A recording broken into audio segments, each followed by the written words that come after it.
အခါကဗာရာဏသီမင်းကြီး၏သားတော်ဖြစ်သောဗျမဒတ်မင်းသားသည်အသက်16နှစ်အရွယ်သို့ရောက်သောအခါခမဲတော်မင်းကြီးကပညာသင်ကြားရန်အတွက်တက္ကသိုလ်ပြည်သို့ဆေလွတ်ခဲ့သည်မင်းသားသည်လမ်းခရီးအတွက်လိုအပ်သောရိက္ခာများနှင့်ဆရာကြီးအတွက်ကြောဖို့ဖနက်တရံထီးတစ်ချောင်းနှင့်ရွှေတစ်ထောင်တို့ကိုယူဆောင်ကာထွက်ခွာခဲ့သည်တနေ့မှာမင်းသားလေးဟာရေချိုးစိတ်ကိုတွားရင်းလမ်းဘေးမှာနှမ်းဖြန့်လန်းထားတဲ့အဖွားအိုတစ်ယောက်ရဲ့နှမ်းတွေကိုတွေးလိုက်ရပါတယ်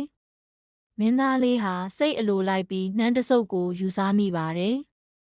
ဒုတိယနေ့မှာလည်းထပ်ယူစားပြန်ပါတယ်တတိယနေ့တွင်မူမင်းသားသည်နောက်တစ်ကြိမ်ထပ်မံနှိုက်စားပြန်ရအဖွားအိုသည်တီးမခံနိုင်တော့ပဲဒီမင်းသားဟာငါနှမ်းတွေကိုနေတိုင်းခိုးစားနေတာပဲငါမှာတော့ပင်ပန်းလှမ်းထားရတာဟုဆိုကာငိုယိုပြီးဆရာကြီးထံတွားရောက်တိုင်ကြားလေတော့သည်ဆရာကြီးသည်မင်းသားကိုခေါ်ယူ၍မင်းသား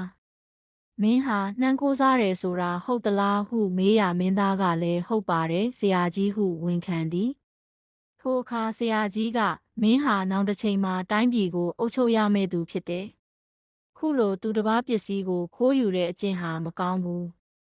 ဒီအကျင့်ဟာနောက်မှာဒုစရိုက်မှုကြီးတွေအထိဖြစ်သွားနိုင်တယ်ဟုဆိုကာတပည့်ချင်းဖြစ်တော်လဲမျက်နှာမလိုက်ပဲမင်းသားကိုဝါချမ်းစိတ်ဖြင့်လက်ကိုသုံးချက်ရိုက်၍ဆုံးမလိုက်သည်ထိုအပြစ်ပေးမှုကိုမင်းသားသည်အလွန်ရှက်ရသွားပြီးအညှိုးဖွဲ့မိသွားသည်မင်းသားသည်ပညာစုံ၍ဗာရာဏသီပြည်သို့ပြန်ရောက်ပြီးမင်းအဖြစ်ကိုဆက်ခံသောအခါဆရာကြီးကိုတပ်ဖြတ်ရန်ရည်ရွယ်ချက်ဖြင့်နန်းတော်သို့ဖိတ်ကြားခဲ့သည်သို့သောဆရာကြီးရောက်လာသောအခါဆရာကြီးကပညာရှိပြီးအကျိုးအကြောင်းကိုရှင်းပြသည်အရှင်မင်းကြီး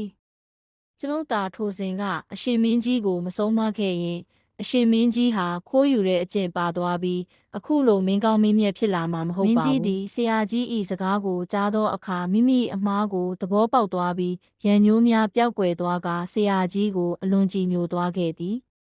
မိမိကိုလမ်းမှန်ရောက်အောင်ဆုံးမပေးခဲ့သောကျေးဇူးကြောင့်ဆရာကြီးကိုပူဇော်တက္ကာယများစွာဖြင့်ချီးမြှောက်ခဲ့လေသည်ဇက်ပေါင်းတော်အဖွားအိုဥပလဝင်ထေရီမှဖြစ်လာသည်ဆရာကြီးရှင်သာရိပုတ္တရာဖြစ်လာသည်ယမဒတ်မင်းသားငါတို့၏ဖျားအလောင်းတော်ဖြစ်လာသည်